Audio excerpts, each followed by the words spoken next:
Hi, my name is Eduardo. I'm a freelance front-end developer, a member of the Vue.js Core team, the author of Vue Router, Pinia, and its latest course, Mastering Pinia. I will be giving a talk at the Vue.js Nation conference, the 24th of January.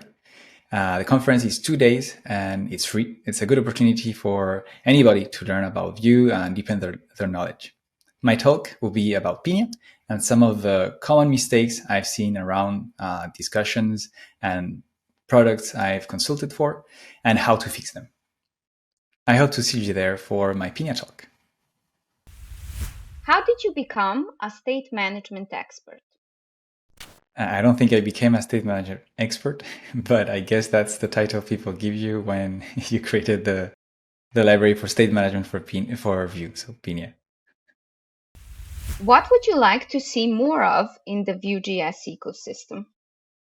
I would love to see more people creating high quality content about Vue and its ecosystem. So that includes frameworks like Nuxt, Quasar, but also libraries like Vueuse or Vuetify, Vue Prime, etc., etc.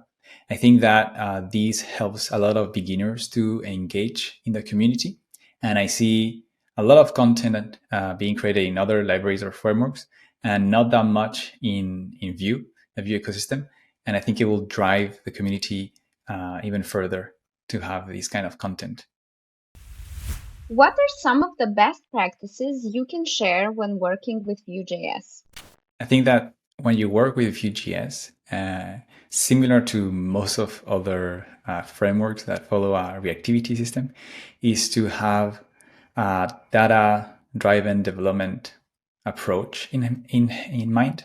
So that means that you really define the model of your state, your application, and you derive from that data how your page is supposed to look.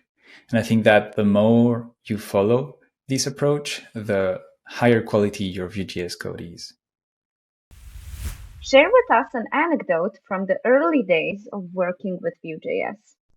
So the early days of working with Vue.js for me, that was 0.12 and 1.0.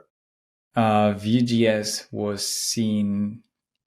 was very sexy, very appealing. That's the word. Very appealing for server, like backend developers. There was nothing else around that will just make sense. And the way of organizing things, so what is known today as the Options API, was, I think, when I was teaching it, the highest, the most important, the most interesting part of Vue was really having the Options API. So I think it's interesting that now we see Options API as a more limited version of Vue, because you cannot do everything you can do with a composition API with the Options API. But back when it started, there was only the Options API, and it was one of the most interesting part of Vue as a framework, especially for backend developers. I don't know why, specifically, but that's my experience when I was teaching it. If you had to ask Evan Yu one question, what would it be? I don't want it to get framed as what I would be personally asking him, because I that's not the truth. But I think it's an interesting question uh, to ask. It's what, with a in retrospective, what would you have done differently when designing Vue 3, and more specifically all the changes and breaking changes from Vue 2 to Vue 3? Can probably be reconstructed a little bit better, but